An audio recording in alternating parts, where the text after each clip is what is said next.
इशराज भाई आदाब। हेमंत भाई नमस्कार। रवि कुशवाहा भाई नमस्कार। रवि भाई तुम्हारे दोस्त की जो है कुछ पोस्ट वोस्ट नहीं आई इधर।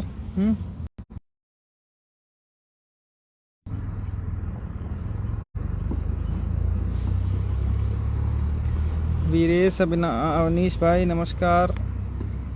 प्रेम कुमार भाई, रोशन भाई, सभी साथियों को नमस्कार। जगबीर भाई पता नहीं अभी जुड़े हैं कि नहीं जुड़े हैं, कल से आतंक मचाए हैं। तो ठीक है, हम लोग अपनी बात शुरू करते हैं।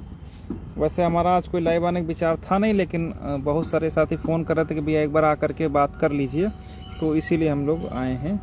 ठीक है, तो पहले कुछ लोग कल की हेयरिंग को लेकर के बड़ा कन्फ्यूजन में है कि ये हो गया, वो हो गया, ऐसा हो गया, वैसा हो गया। तो कल की हम हेयरिंग पर आज फिर से विस्तार से बात कर लेते हैं।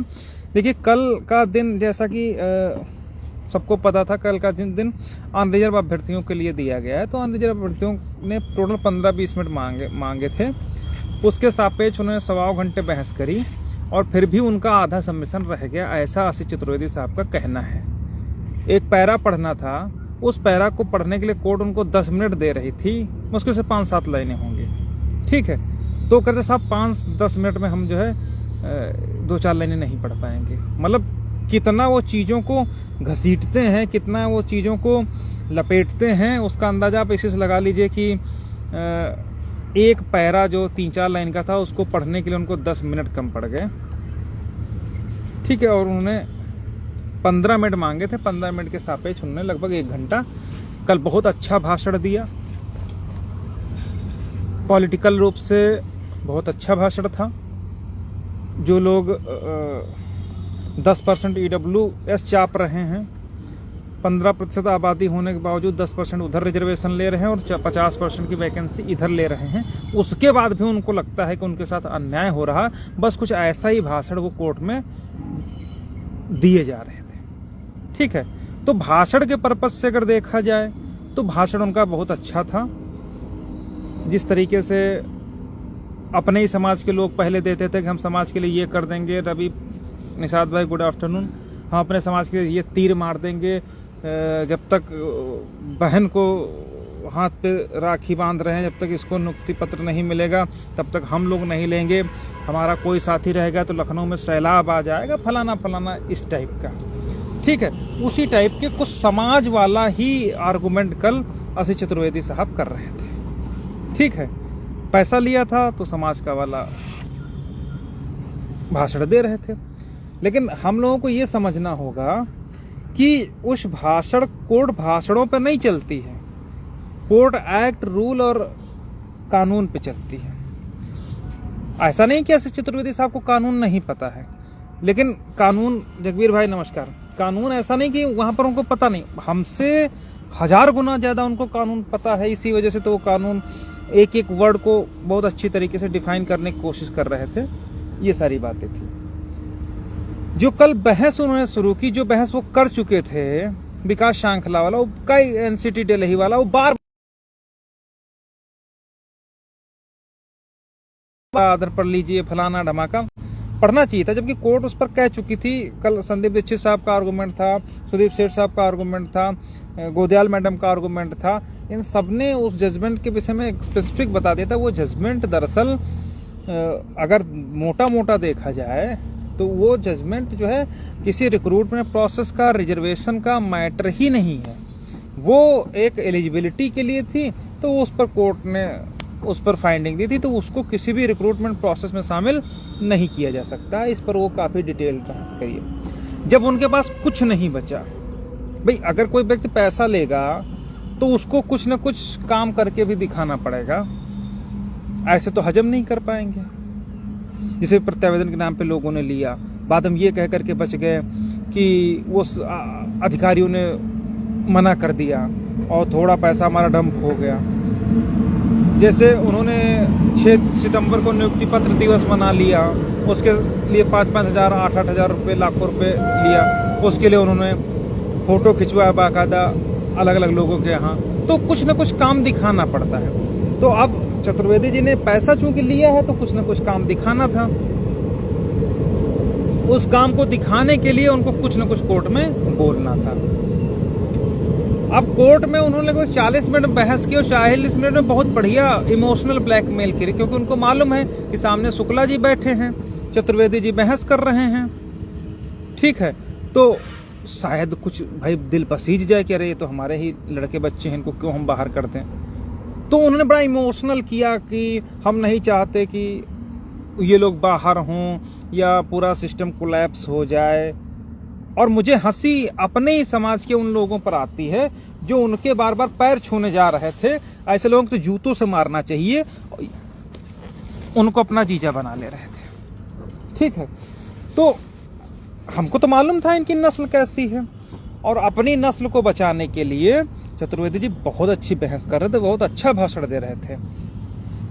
भाषण चलता रहा, फिर लास्ट में कुछ चीजें उन्होंने फैक्ट वाली उठाई। एक तो वही कहते ना कि जब तक वकील को आप कुछ चीजें पूरी चीज नहीं, देखो वकील और डॉक्टर से कोई बीमारी छुपानी नहीं चाहिए, उसके पास जितना जो कुछ है तुम अपने सारा उसको बता दो, चाहे वो सही हो चाहे गलत हो। तो ये सब चीजें कल संदीप दीक्षित साहब बहस करके चले गए। तो 22nd अमेंडमेंट जो बताया था उसमें ATRE को जो है हर बार करवाने की बात कही गई थी। तो वही संदीप दीक्षित का आर्गुमेंट था कि जब आप ATRE हर बार करवाओगे तो फिर वो पार्ट ऑफ रिक्रूटमेंट कैसे नहीं हुआ, इस पर वो किए वही बार बार फोकस दे करके कह रहे थे। तो वो चूंकि अमेंडमेंट हो चुका था, संशोधन हो चुका था,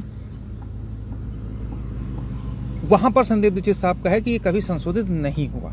इतना आर्गुमेंट उनका थोड़ा सा वो कहीं से उसी को लेकर के उन्होंने उस चीज को उठा लिया, ठीक है।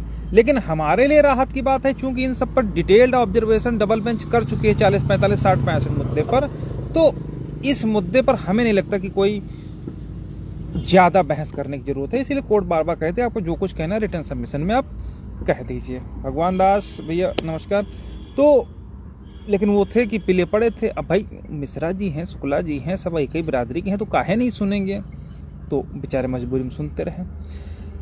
लास्ट में 2-3 चीजें हो गई। देखो वही चीज है ना कि आप किसी भी चीज का आप पूरे कॉन्फिडेंस से और ये आप में क्वालिटी होनी चाहिए कि आप छोटी से छोटी चीज को भी ब्रांड बना करके पेश कर दो। हमारे नेताजी जो वर्तमान में हम सबके प्रधानमंत्री हैं, वो हर चीज को उत्सव में बना देते हैं। उन्होंने महामारी को भी उत्सव में बदल दिया, उन्होंने बिक्री को भी देश हित से जोड़ दिया, उन्होंने हमारे जो भी निजी कंपनियां बिकी, बैंकों का प्राइवेटाइजेशन हुआ, उन सबको भी उन्होंने उत्सव और देश हित में प्रूफ करने का काम किया और उसको भी उन्होंने सेलिब्रेट कर लिया। ठीक उसी तरीके से चतुर्वेदी साहब जो चीजें ऑलरेडी डिफाइन हो चुकी हैं, उन चीजों को लोअर बेंच में कैसे डिफाइन करवा देंगे, ये समझ से परे मेरी बात है। अब कोर्ट क्या ऑर्डर करती वो तो अलग बात है, लेकिन हमारे अगेंस्ट नहीं कर पाएगी ऐसा मुझे भरोसा है। अगर करती है तो हमारे अगेंस्ट नहीं करेगी, ये जरूर है कि हो सकता अपने समाज के लोगों के लिए वो कुछ रिकमेंडेशन दे दें, बट हमारे अगेंस्ट नहीं कर पाएंगे, ऐसा मुझे अपने कानून, एक्ट और जुडिशरी पर इतना ही भरोसा है कि शायद रूल और एक्ट के अगेंस्ट वो नहीं जा पाएंगे। ये सारी चीजें। अब बहस क्या हुई? बहस जो देखिए मैं बताता हूं कि अगर आप दुकान पर गए और बोले भैया जरा 1 किलो चीनी दे दीजिए, तो वो आपको 1 किलो चीनी ही देगा, आपको नमक अलग से नहीं देगा। ये मैं बात EWS वाले मुद्दे पर आने के लिए कह रहा हूं कि EWS वाला जो मुद्दा था, जैसे अगर किसी ने कहा कि हमको साहब EWS नहीं मिला है, ठीक है नहीं मिला है, जाओ कोर्ट में प्रूफ करो कि सही है कि गलत है। तो वो लोग बंदे जो थे वो लोग EWS लेने के लिए इलाहाबाद भी गए और लखनऊ भी आए। लखनऊ में उन लोगों के मुकदमे पेंडिंग है। अब उनमें इतनी कुवत नहीं थी कि वो EWS ले सकते, वो तो यहां बहती गंगा में हाथ धोने का प्रयास करने के लिए आए थे कि शायद कुछ मिल जाए। तो अब इलाहाबाद में एक पिटीशन में स्टेट ने कहा है कि भर्ती प्रक्रिया 2018 से शुरू हो चुकी है, इसलिए ईडब्ल्यूएस नहीं मिल सकता है। अब एक बात ये हो गई। दूसरी बात, डबल बेंच ने यहाँ कह रखा है कि ATR is not part of recruitment. इसका मतलब जो भर्ती प्रक्रिया वो 2020 से शुरू हुई है। अब देखिए, सरकार कह रही है कि 2018 से शुरू हो रही है, यह सरकार का कोई अधिकारी कह रहा है जिसने काउंटर एफिडेविट फाइल किया हुआ है, उसने अपनी समझ और अपने विवेक का परिचय देते हुए वहां पर काउंटर फाइल किया। अब वो सही फाइल किया गलत फाइल किया उसका हमसे नहीं मतलब है, हमको सिर्फ इस बात से मतलब है कि जो डिवीजन बेंच में ऑब्जर्वेशन हुआ है, जो डिटेल्ड बहस हुई है, जो कानूनी उठापटक हुई है, जो समुद्र मंथन हुआ है, उस समुद्र मंथन के बाद एक बात निकली है डबल बेंच से, और वो ये निकली है कि एटीआरई जो है वो शिक्षक भर्ती का हिस्सा नहीं है, इसलिए जो सरकार ने कट ऑफ लगाई है वो सही लगाई है। एक बात। दूसरी बात, स्टेट वहां कह रही है कि 18 से भर्ती प्रक्रिया शुरू हो गई। तो भाई साहब मुझे सिर्फ इतना बता दीजिए, जो लोग कहते हैं कि ईडब्ल्यूएस मिल गया, मिल जाए, वो लड़े जाकर के, हमसे नहीं मतलब है। इस मुकदमे में कुछ नहीं होगा, बहुत ज्यादा होगा, रिकमेंड कर सकती है कोर्ट उनके लिए, लेकिन उनको दे कुछ नहीं पाएगी। लिख सकती है कि भाई होना चाहिए था, लेकिन डायरेक्टली नहीं दे पाएगी, क्योंकि वो इस चीज को मांगने ही नहीं है। मांगने हम लोग नमक गए हैं, वो लोग चीनी मांगने आए, तो जो मांगने आया है उसको वही मिलेगा। ठीक है। तो वहां पर क्या है कि वहां पर एक अधिकारी कह रहा है कि 2018 से भर्ती प्रक्रिया। अवधेश भाई अभी आपका बात का जवाब दूंगा। अब जैसे वहां पर कोई अधिकारी कह रहा है कि 2018 से भर्ती प्रक्रिया शुरू हो गई है, इसलिए हम रिजर्वेशन ईडब्ल्यूएस का नहीं दे सकते हैं। मंथन में क्या निकला? कानूनी तकनीकी जो पूरी 1981 बेसिक शिक्षा सेवा अनोमली है, उसका जब निचोड़ा गया, उसको मथा गया डबल बेंच में, मैराथन सुनवाई हुई, जिसमें प्रशांत चंद्रा साहब थे, इलाहाबाद से ओझा जी आए थे, HN सिंह थे, और माथुर साहब थे, स्टेट के भी काउंसिल थे, मतलब पूरा मंथन हुआ था। और वहां पर ये निकल करके आया था, उपेंद्र नाथ मिश्रा साहब थे, कि एटीआरई जो है उसका जब हिस्सा ही नहीं है और भर्ती प्रक्रिया स्टार्ट ही अभी नहीं हुई है, तो 60-65 कट ऑफ लगाना सही है। अब कोई उल जुलूल अधिकारी अगर वहां पर काउंटर लगा दे रहा है कि 18 से शुरू हुई, तो उसके कहने भर से थोड़ी ना वहां भर्ती प्रक्रिया 18 से शुरू हुई मान ली जाएगी। मानी कब जाएगी? जो डबल बेंच, जो कानून के मतलब विधि विशेषज्ञ लोग बोल गए हैं, जो डबल बेंच ने नहीं, अब डबल बेंच तो काम खत्म हो गया, अब हो गया सुप्रीम कोर्ट। माननीय सर्वोच्च न्यायालय में वो जो अपील इस जजमेंट के विरुद्ध गई थी रामशरण मौर्य वाली, वो जजमेंट अपहोल्ड हो गया सुप्रीम कोर्ट में। इस 60-65 को खत्म करने वाला जो जजमेंट था, को चैलेंज करने वाली स्पेशल लीव पिटीशंस थी, उन पिटीशंस को सर्वोच्च न्यायालय ने खत्म कर दिया है। इसका मतलब भर्ती प्रक्रिया 2020 से ही शुरू हुई है, 2018 से नहीं शुरू हुई है। जिस अधिकारी ने वहां पर गलत तथ्यों के आधार पर अजम्पशन पर काउंटर एफिडेविट फाइल किया है, उस काउंटर एफिडेविट के बिहाफ पर हमारे मुकदमे में किसी भी दशा में कोई निगेटिव ऑर्डर नहीं पास होगा। अब वहां किसी बैल अधिकारी ने वहां पर किया है, तो उससे हमको क्या लेना देना? अगर उसने कोर्ट को मिसलीड किया है, मिसकंसीव्ड किया है, तो जिस मुकदमे में उसने ये गलत एफिडेविट फाइल किया है, उसके खिलाफ भैया FIR लिखवाओ जा करके, कोर्ट में 420 का मुकदमा करो जा करके, उसको हमारे मुकदमे में घुसेड़ करके या हमारे मुकदमे में एज एनेक्जर लगा करके क्या मिल जाएगा तुमको? कुछ नहीं मिल पाएगा। फड़फड़ाते हो उससे ईडब्ल्यूएस थोड़ी ना मिल जाएगा। ईडब्ल्यूएस लेना था तो इन लोगों को ये करना, इसीलिए तो मुझे गुस्सा आने लगती है कि अरे सुअरों, अगर ईडब्ल्यूएस लेना ही था तो लो जा करके हमने कहाँ मना किया है? तब तो यही ये डिवीजन बेंच का ऑर्डर लगा करके वहां बहस करवाते, तब हो जाता। अब हम लोग यहाँ पर आकर के इतना मर खप करके क्या, तब यहाँ तुमको ईडब्ल्यूएस मतलब पका पकाया चाहिए था, घंटा मिल जाएगा, नहीं मिलेगा। ठीक है, सिंपल सी बात है। अब वहां पर आप प्रूफ करिए जा करके, वहां पर भी मुकदमे पेंडेंसी में है, यहां पर भी मुकदमे पेंडेंसी में है ईडब्ल्यूएस वाले। तो उसमें अपना मंथन करो जा करके। भाई उसमें फैक्चुअल चीजें आएंगी ना। अगर केवल वो वहां पर क्या कह रहा है, यहां पर तो उन सब चीजों को लेकर के अपना रखो जा करके। अगर सरकार ने गलत किया तो सरकार से लड़ो जा करके, दलित पिछड़ों के पीछे क्यों पड़े हो भाई? आखिर हमारे भाई ठीक है, अगर मान लिया हम कहते 2020 से शुरू हुई है, तो सरकार का डुअल स्टैंड हो, उसने फ्रॉड किया हो, कुछ किया हो, उससे हमारे ऊपर कोई प्रभाव नहीं पड़ रहा है। आपको चाहिए 10%, आप जाइए लड़िए जा करके सरकार से ले लीजिए जा करके। अब तुम सोच रहे हो कि हमारे मुकदमे में ला करके ले लोगे तो कुछ नहीं मिलेगा, ठीक है, कुछ भी नहीं मिलेगा। हाँ, उस रिकॉर्ड को लगा करके मैं तो चैलेंज चुनौती देता हूं। हम कहते सिंगल बेंच, देखते हैं डबल बेंच का ऑर्डर कहां से ओवर रूल कर देगी, कभी नहीं कर पाएगी। आखिर विद विशेषज्ञों ने जो आर्गुमेंट करके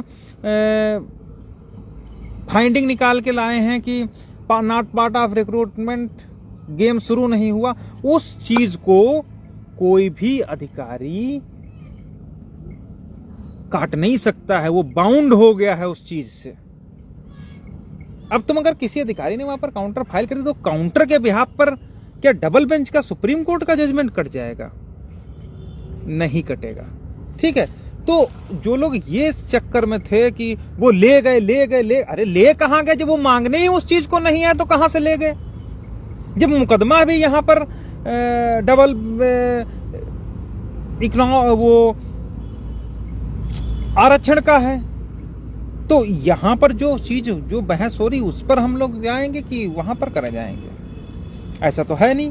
अब हाँ भाई, वो कुछ अपने हितैषियों के लिए लिख दे तो अलग बात है, लेकिन लिखेंगे तो गलत लिखेंगे। और ये उनको भी पता है, भी नए नए आए हैं, ओथ ली है, जज साहब बने हैं, तो हमें नहीं लगता कि वो नहीं चाहेंगे कि हमारा कोई गलत जजमेंट हो। कोई गलत जजमेंट वो भी तब जब पहले से उस चीज पर फाइंडिंग आ चुकी हो, तो हमें नहीं लगता कि कि एक काउंटर के आधार पर डिवीजन बेंच और सर्वोच्च न्यायालय के उसमें फाइंडिंग में कहीं पर हेरफेर कर सकते हैं, ऐसा कतई नहीं करेंगे, ठीक है। तो एक तो ये बात हो गई। दूसरी बात जो है वो हमारे ही समाज के ठेकेदारों के लिए है। उन ठेकेदारों को लगता है कि जजमेंट आएगा और 6800 प्रोसीड हो जाएगी, कि भाई बस जैसे जजमेंट आएगा हम लोग विद्यालयों में होंगे। तो इस भ्रम में कतई मत रहना, ठीक है। एक हफ्ते का जो है रिटर्न सबमिशन है, उस पर भी हम लोग बाद में आएंगे। तो ये मैं बिल्कुल स्ट्रिक्टली बोल रहा हूँ, बिल्कुल साफ सुथरे शब्दों में बोल रहा हूँ कि अगर किसी के दिमाग में ये हो कि अभी जजमेंट आ जाएगा, हमारा 6800 हो जाएगा, प्रोसीड हो जाएगा, तो भैया इस चक्कर में कतई मत रहना। 6800 अब कुछ नहीं होने जा रही है, ठीक है। और शुक्ला जी अगर थोड़ा सा भी बायस्ड हो गए अपने समाज के प्रति तो काम ढंका और निकल आ जाएगा, ठीक है। क्योंकि लास्ट में इन लोगों ने सिर्फ और सिर्फ अपने जेबें भरने की वो काम किया और कुछ नहीं किया है। अब उसका अंदाजा इस तरीके से लगाइए कि एक दो मतलब 6800 के जो खुद को नेता कहते थे वो करेंगे, अरे सरकार है, सरकार अपने हिसाब से लिखवा ले जाएगी। अरे सरकार जब लिखवा ले जाती तो तुम्हारे पे स्टिक काहे लग गया था, क्यों नहीं 6800 करवा ले गए? और अगर सरकार के लिखवाना था तो इतनी बहस करने की जरूरत थी? कुछ नहीं करने की जरूरत थी ना। तो अगर कोई 6800 वाला हमारा भाई ये सोच रहा कि अभी नियुक्ति मिल जाती, तो भैया हमने पहले कहा कि बिना हमारे नहीं होगा, तो नहीं होगा। तो दूसरी चीज ये आ गई, 6800 फिलहाल प्रोसीड नहीं होने जा रही है। अब तीसरी बात आती है, वो है समझौते की। हम लोग समझौते के लिए, मैंने चूंकि मुझे पता था वहां पर बात आएगी, इसीलिए हमने चीफ, जो मीडिएशन की चीफ हैं, उनको हम लोग, जो सीनियर अधिवक्ता हैं, उनको हम लोगों ने हायर किया था। और वो बात आई और अपने ही लोग कह रहे हैं कि अरे ऐसा नहीं होगा तो जाओ ले लो 6800, तुम्हारे दम हो, ठीक है। तो जब तक अच्छा ये बताइए, कोर्ट ने अगर इस मुकदमे में ये टिप्पणी कर रही है कि इस मुकदमे में मीडिएशन जरूरी है, बिना मीडिएशन के दिक्कतें होंगी, तो आप मुझे ये बता दीजिए, क्या उसको ये नहीं मालूम है कि ये बिना मीडिएशन के मुकदमा सॉल्व होगा या नहीं होगा? ऐसे हवा में टिप्पणी कर दी है। सोचने वाली बात है। हवा में टिप्पणी कोई नहीं करता, जज का एक एक वर्ड वहां पर मायने रखता है, ठीक है। तो एक तो ये बात थी। इसके अलावा आशीष चतुर्वेदी साहब ने एक और आर्गुमेंट किया था कि इतने 31-32 सिलेक्ट हुए, नहीं, वो मैटर नहीं करता है। देखिए, आंकड़ों की बाजीगरी अलग चीज है और फैक्ट और रूल अलग चीज है, और उन फैक्ट और रूल्स के अगेंस्ट कोई कोर्ट नहीं जा पाएगी, ये मुझे भरोसा है। 13,156 अलाउ होने जा रही है, भारती पटेल अलाउ होने जा रही है 3-2। मैं बता देना, आप नोट कर लीजिएगा। जहां तक मैं समझ पा रहा हूं 99% ऐसा ही होगा। अब आगे कुछ हो तो मैं नहीं कह सकता हूं, थोड़ा बहुत इसमें 19-20 भले हो जाए, बाकी मैं अपने विवेक और इनिशिएट करके एनालाइज करके जितना सोच करके मैं समझ पा रहा हूं, पहली चीज 13,156 महंत पार अलाउ हो जाएगी, ठीक है। दूसरी चीज 3-3 अलाउ हो जाएगी। फिजिकल हैंडीकैप्ड इनफ्रक्चुअस हो चुकी है, ठीक है। इसके बाद जो कैटेगरी 2 बची है, जिसमें इन लोगों ने चैलेंज किया कि डबल रिजर्वेशन ये फलाना धमाका, तो वो सिंगल बेंच के बस की बात नहीं है। ऐसा मुझे लगता है कि कुछ डायरेक्शन दे करके वो कुछ चीजों को उनके लिए छोड़ सकती है या रिकमेंडेशन कर सकती है स्टेट को जनरल वालों के फेवर में। ऐसा मुझे कुछ अंदेशा सा लग रहा, लेकिन उस वजह से हमारे लोगों का अहित नहीं होगा, ऐसा भी मुझे पता है। अब सोच के देखिए, अच्छा उनका ईडब्ल्यूएस चला, ये उनका आंकड़ों की बाजीगरी जो घुमाया, मतलब तुम तेज आवाज में बोल लो तो तुम सही हो गए। आंकड़ों की बाजीगरी उन्होंने हवा में दिखाई ना, और हमने तो पूरी 28,978 ओवरलैप की लिस्ट रखी है। क्या कोर्ट उस पर नहीं जाएगी? और अगर नहीं जाएगी तो उसके भी विकल्प हैं, ऐसा भी नहीं है। और जाएगी क्यों नहीं? मतलब तुम्हारा लड़का लड़का, हमारा लड़का कोई नहीं। अगर उनकी कोर्ट ने सुनी है तो कोर्ट ने सुनी तो हमारी भी है, हमारा भी तो ऑन रिकॉर्ड हर चीज लिया है। तो किसी एक चीज को ऑन रिकॉर्ड लेने के बाद क्या एक्स पार्टी डिसीजन आ जाएगा? कोर्ट को ये नहीं मालूम है कि अगर 28,978 वाला ओवरलैप अभ्यर्थियों की संख्या है या 31,000 है या 13,007 है, वो उसको सरकार को नहीं मालूम है? मालूम है ना, सरकार को ये नहीं मालूम है कि लिस्ट इस तरीके से हुई है। अब कोई जबरदस्ती का जजमेंट इस पर थोप दे सुप्रीम कोर्ट का, क्योंकि जिस तरीके से चतुर्वेदी साहब घुमा दे तो अलग बात है, लेकिन मुझे नहीं लगता है कि ऐसा ये लोग ऐसा शुक्ला जी करेंगे, क्योंकि बोलते कम सुनते ज्यादा हैं। तो जो उन्होंने ऑब्जर्वेशन दिया है, जो मुझे लगा है कि जजमेंट बढ़िया आएगा, धमाकेदार आएगा, ठीक है। और अगर हम लोग सफल हुए रिटर्न सबमिशन में अच्छे तरीके से ड्राफ्ट करवा करके और फाइल करवा करके, तो कुछ ना कुछ वो बीच में मीडिएशन के लिए रिकमेंड कर सकते हैं। और अगर ये नहीं करेंगे तो भैया पूरी लिस्ट रद्द हो जाएगी। ऐसा मुझे भरोसा नहीं, ऐसा मुझे 100% कॉन्फिडेंस है कि संभवतः लिस्ट रीड्रा होकर के फिर से रिप्रिपेयर होने का आदेश कोर्ट करेगी। ये मतलब मुझे ऐसा लग रहा कि अगर मीडिएशन में फेल हुए लोग रिटर्न सबमिशन में या उसमें, तो 100% जो लिस्ट है वो क्वैश हो जाएगी, इसमें कोई दो राय नहीं है, और रीड्रा होकर के फिर से बनाई जाएगी। ऐसा आदेश उनको दिया जाएगा, ठीक है। अब ईडब्ल्यूएस मुद्दे पर वो ले गए, उससे हमको नहीं मतलब है, वो जब यहाँ का मैटर ही नहीं। अब मुकदमा ATRE TET एलिजिबिलिटी उस पर चल रहा, तुम आके करो साहब ईडब्ल्यूएस उसमें नहीं दिया गया, वहाँ काउंटर में फाइल कर दिया कि 18 से। अरे काउंटर क्या घूमने, जब डबल बेंच की फाइंडिंग आ गई तो उन सबसे कोई मतलब नहीं है। डबल बेंच की फाइंडिंग आकर के जिसको सुप्रीम कोर्ट ने होल्ड कर दिया। अब अगर तुमको लगता है कि 2018 से भर्ती प्रक्रिया शुरू हो गई, जाओ सुप्रीम कोर्ट का जजमेंट जो है चैलेंज करो जाकर के, क्यूरेटिव पिटीशन डाल करके, और वहां से कुछ चेंज करवा करके ले आओ, तब बात होगी ना, जो कि संभव नहीं है। अब हमको कोई, अब इन सब चीजों को हमें नहीं लगता कि कोर्ट इतनी आसानी से, हाँ जब वो इस पर देने पर ही आ जाएगी कि हाँ कुछ ना कुछ हम इसमें कर ही दे तो भले कर दे, लेकिन हमारा लोगों का अहित नहीं कर पाएगी, ऐसा मुझे लगता है, ठीक है। और ऐसा ही होगा, ठीक। अब इसके बाद जो अन्य बातें हैं कि रिटर्न सबमिशन की बात, तो रिटर्न सबमिशन मैंने बताया कि अक्सर क्या होता है कि मेहनत हम लोग करते हैं, मजा कोई दूसरा ले जाता है।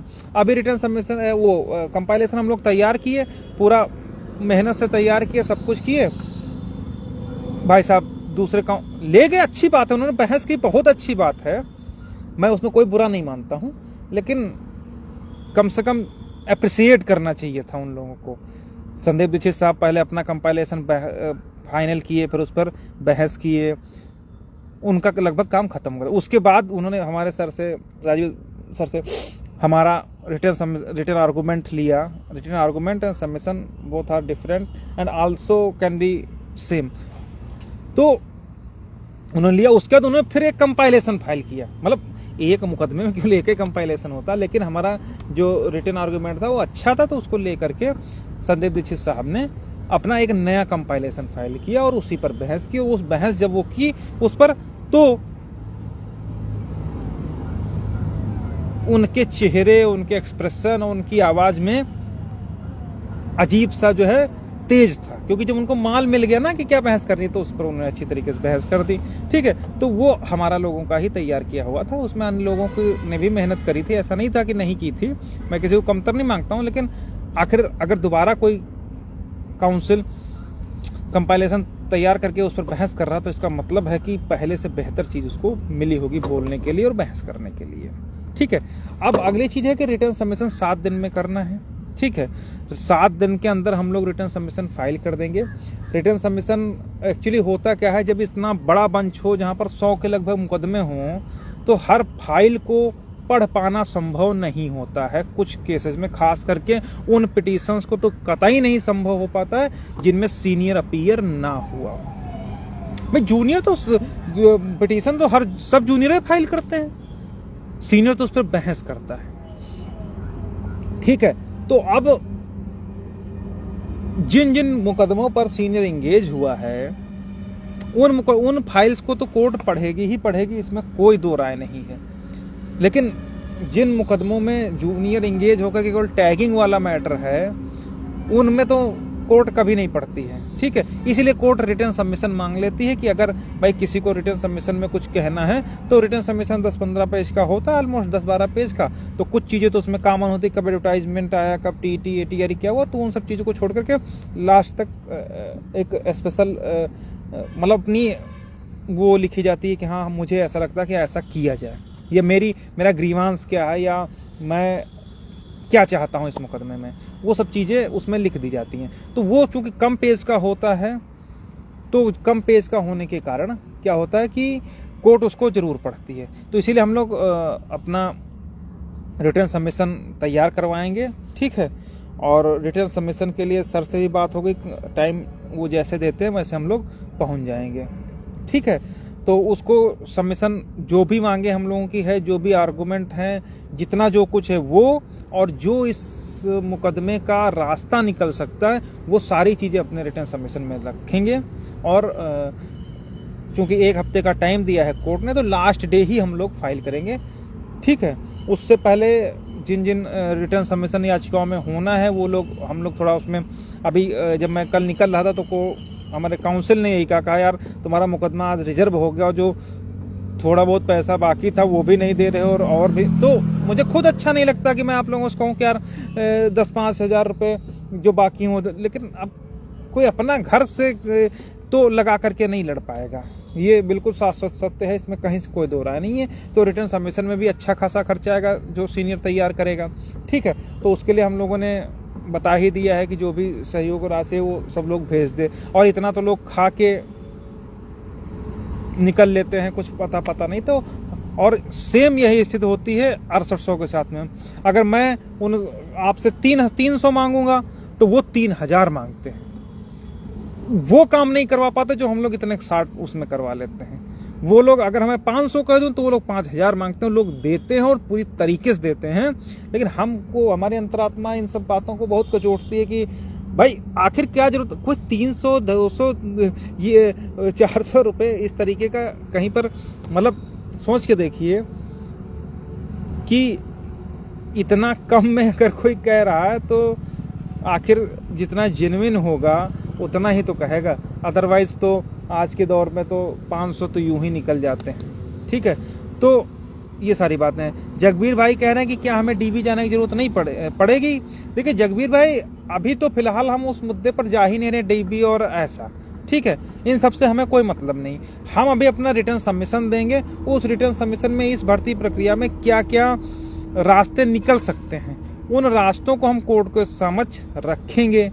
ठीक है, अगर उनमें हमारा लोगों का भला हो जाता है तो आगे की हम लोग फिलहाल नहीं सोच के चलते हैं। ठीक है, और अगर चूंकि शुक्ला जी, मिश्रा जी, चतुर्वेदी जी बहस किए हैं और अगर किसी तरीके का निगेटिव चीज वो करते हैं, हालांकि नहीं करेंगे, मुझे ऐसा लगता है कि वो नहीं कर पाएंगे, ठीक है, तो अलग बात है। लेकिन मुझे ऐसा लगता है कि हम लोग या तो बीच का रास्ता निकलेगा, और अगर बीच का रास्ता नहीं निकलेगा तो लिस्ट खत्म हो जाएगी, ये पक्का आप श्योर मान करके चलिए। ठीक है, और इसके जिम्मेदार कौन होंगे वो किसी को बताने की जरूरत नहीं है। हम तो मतलब मैं तो बड़ा परेशान हो गया कि लोग अपने ही लोग पहले किसी गुलामी किए, अब दूसरे गुलामी कर, इसीलिए तो दलित पिछड़े हैं, और कोई बात थोड़ी ना है। पहले उन दोनों नमूनों की गुलामी किए, फिर अब उनके दूसरे जो बंदे आए हैं जनरल वाल अनारक्षित अभ्यर्थी जो विशेष वर्ग के हैं, उनकी गुलामी करें, उनके आगे जाकर करें भैया वो कर दो। अरे हम तो जानते हैं उनकी नस्ल क्या है भैया, वो कभी तुम्हारा भला नहीं चाहेंगे।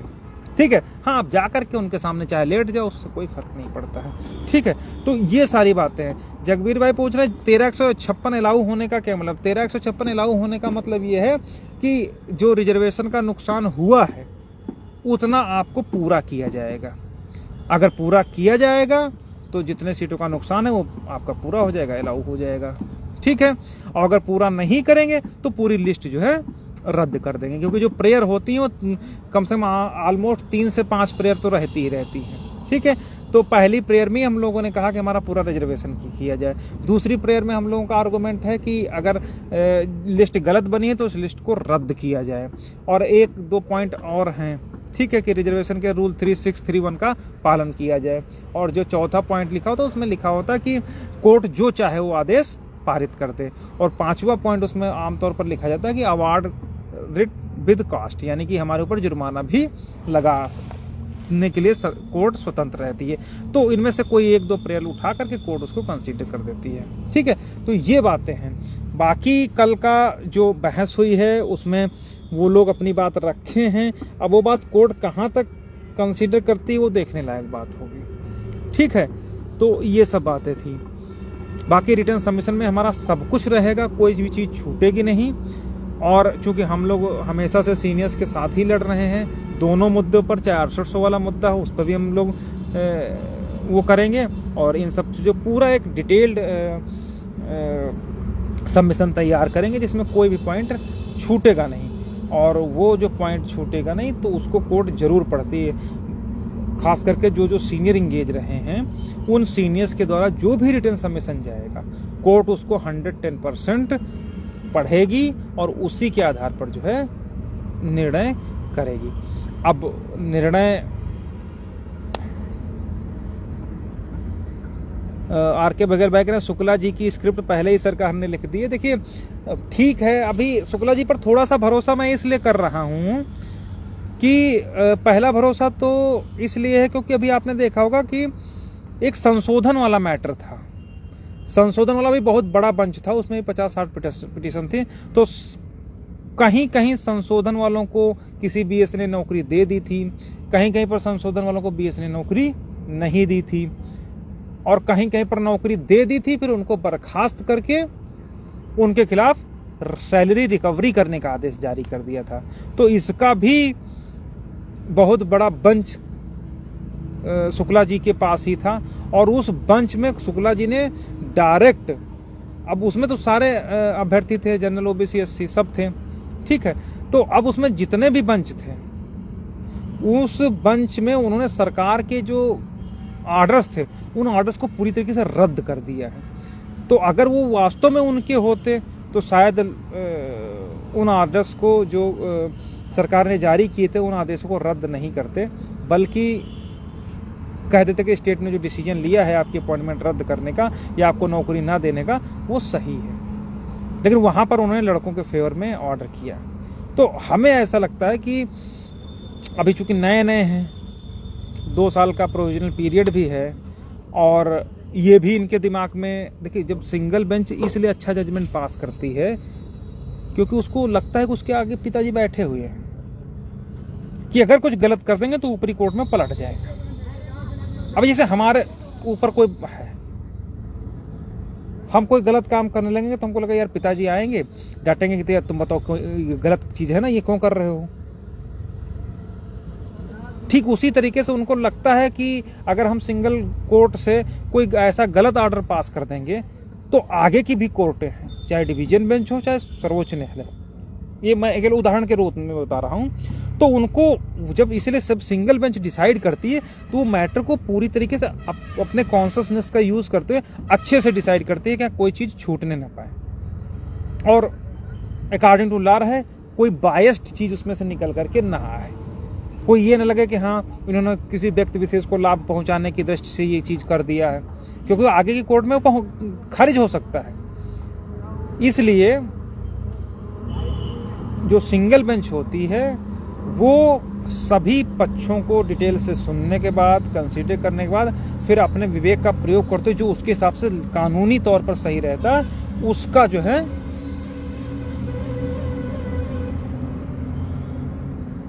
ऑर्डर करती है। ठीक है, तो ये सारी बातें हैं उसमें।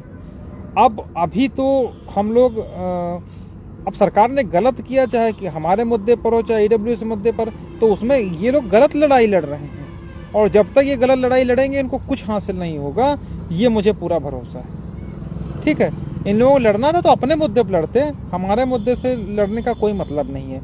और इसमें मुंह की खाएंगे, कुछ मिलेगा उलेगा है नहीं। वकील का क्या है, वो तो भैया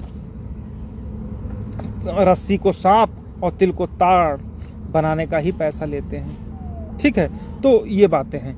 बाकी अभी रिटर्न सबमिशन हम लोग रिटर्न सबमिशन हम लोग तैयार करवा लेंगे। आज तो गया नहीं, लेकिन संभवतः कल जा करके इधर 3-4 दिन में जितना है पूरा डिटेल्ड रिटर्न सबमिशन में पूरा गट्ठर नहीं इकट्ठा किया जाता, उसमें पूरी चीज़ें मेंशन कर दी जाती हैं डेट वाइज, और ताकि कोर्ट को उनको पढ़ने में आसानी, जो चीज़ उसको इम्पोर्टेंट लगती है वो चीज़ें वो ले लेती है। ठीक है, बाकी जितेंद्र सिंह वाला ऑर्डर हमारे फेवर में है, सौरभ यादव वाला हमारे फेवर में है और उसको कोई कोर्ट डिनाई नहीं कर पाएगी। हमारा एक्ट जो 1994 है उसको कोई नहीं डिनाई कर पाएगा। ठीक है, और इसके अलावा जो उनको ये लगता है कि उस एक्ट में या जियो में कोई दिक्कत है 90-96 या जो भी है, तो उसको एक्ट को इन लोगों को चैलेंज करना पड़ेगा। वो एक्ट डिवीजन बेंच में इन लोगों ने शुरुआत में ही चैलेंज कर दिया था, आप लोगों को मालूम हो, लेकिन चूंकि हमारा वो एक्ट सुप्रीम कोर्ट के जितेंद्र सिंह ऑर्डर से कवर्ड है, इसलिए उस एक्ट को अब कोई खतरा नहीं है। वो खतरा तभी होगा जब सुप्रीम कोर्ट का जितेंद्र सिंह ऑर्डर क्वैश होकर के जाएगा। क्वैश इसलिए नहीं होगा कि वो जजमेंट 2010 का है और 3 महीने बाद कोई भी जजमेंट कानून बन जाता है, कानून का रूप कर लेता है। तो अगर उसको कुछ करना है हमारे एक्ट को, तो उस एक्ट को रद्द करने से पहले सर्वोच्च न्यायालय का जो फुल बेंच का डिसीजन है, जो कानून बन चुका, उसको रद्द करना होगा। ठीक है, उसके सुप्रीम कोर्ट के उस जजमेंट को पलटे बिना डिवीजन बेंच के पार्ट ऑफ रिक्रूटमेंट वाले राघवेंद्र प्रताप वाले जजमेंट को खत्म किए बिना सुप्रीम कोर्ट के हम लोगों को हराना बहुत मुश्किल है, ऐसा मुझे लग रहा है। ठीक है, और बाकी अगर वो उनके, देखो हम लोगों का नुकसान नहीं कर पाएंगे, अगर उनका फायदा थोड़ा बहुत भले कर दें, लेकिन डायरेक्ट फायदा जैसे हम लोगों का होगा उन लोगों का नहीं हो पाएगा, क्योंकि उन लोगों को लड़ना ईडब्ल्यूएस पर था, भिड़ हम लोगों से गए, ये गलत किया उन लोगों ने। उनको करना यही चाहिए था कि अपना ही बात करते, भाई ये बताओ तुमको क्या चाहिए, अपनी बात बताओ, और अपनी बात बता करके तुम करो नहीं साहब इन्होंने डबल रिजर्वेशन ले, डबल रिजर्वेशन का कोई मतलब ही नहीं है। तो ये सारी बातें थी, और मैं क्वेश्चन देख लेता हूं, आप लोगों अगर रहेंगे तो मैं उन सबका जवाब दे दूं। संजय चौरसिया भाई बोले भारती पटेल अलाउ होने का क्या मतलब, देखो वो तो भैया अलाउ हो चुकी है। अलाउ होने का मतलब ये है कि जो 6800 है वो नहीं होगी, पहली चीज। दूसरी चीज 6800 होने के लिए 6800 को आउट करना पड़ेगा, और ये आउट होने से पहले 13-156 में देखा जाएगा कि क्या 6800 की लिस्ट सही आई भी है रूल 3631 के अकॉर्डिंग, या सरकार ने किसी पॉलिटिकल अप्रोच के कारण इन लोगों का दे दिया है। ठीक है, तो ये चीज है। तो अगर 13-156 अलाउ हो जाती है, यानी हम लोग जीत जाते हैं, तो 6800 ये मान लिया जाएगा कि जो लिस्ट आई है वो सही है, और लेकिन तब ये पेंच फंस जाएगा कि 6800 को पहले निकालो फिर इनको करो। ऐसा संभव है नहीं, क्योंकि अभी रिजर्वेशन, क्योंकि हम लोगों की बहस 28,978 ओवरलैपिंग की है, तो कोर्ट उस पर भी कुछ न कुछ करेगी, क्योंकि 28,978 की लिस्ट भी हम लोगों ने कोर्ट को सौंप दी है। इसी तरीके से जो SC की लिस्ट है वो भी दोनों स्टेट को और कोर्ट को, दोनों को रख दिया है। तो ये सारी बातें हैं। जगबीर भाई बोल रहे हैं क्या सभी याचिकाओं पर अलग अलग सबमिशन होगा? देखिए भाई, हमारे साथ जितने लोग जुड़े हुए हैं, मेरा प्रयास ये है कि उन सबकी तरफ से रिटर्न सबमिशन फाइल किया जाए, ठीक है, और हम लोग फाइल करेंगे, ठीक है। अब उसमें अगर कोई जिसने अपनी डाल करके अलग कनेक्ट करवा करके टहल रहा होगा तो उससे भी हमको कोई मतलब नहीं है। जो लोग हम लोगों को सहयोग करेंगे, और सहयोग भी कोई हम 1000, 2000, 5000 या 700-800, 500 ऐसा तो कुछ मांग नहीं रहे। जो जेन्युइन खर्चा है वो हमने बता दिया है, तो वो जो लोग कर देंगे उन लोगों की तरफ से हम लोग फाइल कर देंगे, ठीक है। और बाकी जो लोग नहीं कर रहे हैं, मुर्दे रहे हैं अभी तक, तो भैया उनकी लड़ाई अब हम लोग लड़ भी नहीं पाएंगे। हम उन्हीं की लड़ाई लड़ेंगे जो हमारे साथ दिए हैं, ठीक है।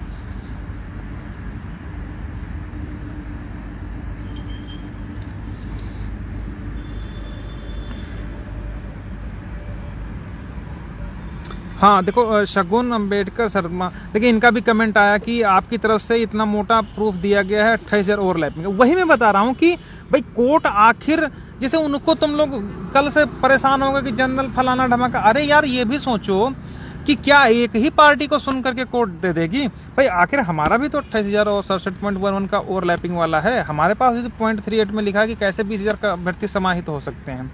इसका मतलब तुमने गलत किया है। तो क्या इन सब चीजों को अगर कोर्ट नहीं कंसीडर करेगी तो उसको नहीं मालूम है कि आगे भी हमारे पिताजी बैठे हैं? तो अगर वहां पर बैठे हैं तो वो निश्चित रूप से हर पक्ष को ध्यान में रखते हुए बैलेंस्ड वे में आदेश करेगी, ठीक है। तो ये सब चीजें हैं। बाकी हम लोगों ने अपनी तरफ से कोई कोर कसर नहीं रख छोड़ी है, चाहे वो किसी भी तरीके का है। अब देखिए दिक्कत वहां पर आती है जिनको नॉलेज नहीं है, उनको लगता है ऐसा नहीं है, ऐसा हो जाएगा, ऐसा हो जाएगा। तो हमारे पास देखिए हर चीज का जवाब है। अगर उनके पास विकास सांखला है, NCT दिल्ली है, तो हमारे पास भी डिवीजन बेंच का ऑर्डर है, जितेंद्र सिंह का ऑर्डर है, सौरभ यादव वाला ऑर्डर है, और ये सब आदेश जो हैं वो रिक्रूटमेंट के हैं। हमारे पास सबसे अच्छी चीज ये है कि ये सब ऑर्डर रिक्रूटमेंट के हैं। अब कहीं पर एलिजिबिलिटी निर्धारित हो रही है, रिजर्वेशन, उसकी बात आप करोगे तो वो अलग चीज है। इस तरीके से तो हर स्तर पर हम लोग EWS दिया जा रहा है, चाहे एडमिशन हो, तो क्या उसको रिजर्वेशन मान लिया जाएगा? हमने जब B.Ed किया था तो उसमें हमारी कैटेगरी रैंक अलग थी और सामान्य रैंक अलग थी, तो हमारा चयन कैटेगरी की रैंक में हुआ था, तो क्या वो भी रिजर्वेशन मान लिया जाएगा? तो इन सब में सारी चीजें हैं, तो उन सब चीजों को हम लोग देख करके वो करेंगे, ठीक है।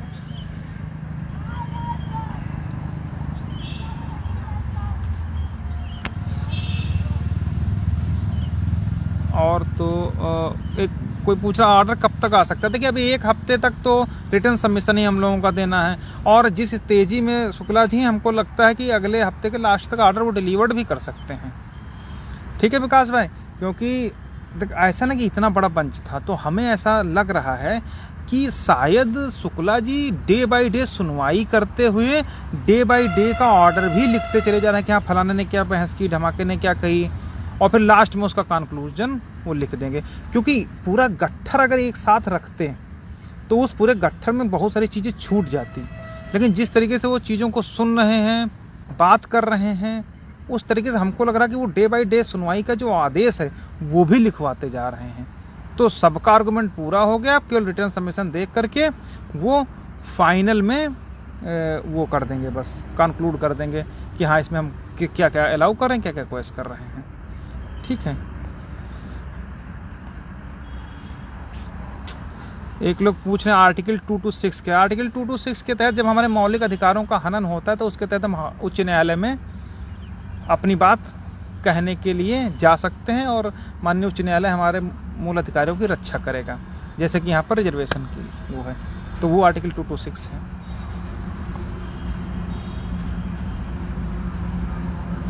तो ये सारी बातें, बाकी कोई भ्रमित ना हो, हम लोग रिटर्न सबमिशन तैयार करें, सारी चीज़ें जो भी रहेंगी वो हम जल्द आप लोगों के सामने वो करेंगे। बाकी 1-2 दिन बाद लाइव आकर के फिर चीज़ों को हम क्लियर कर देंगे। तब तक के लिए आप भरोसा रखिए कि जीत हम लोगों की ही होगी।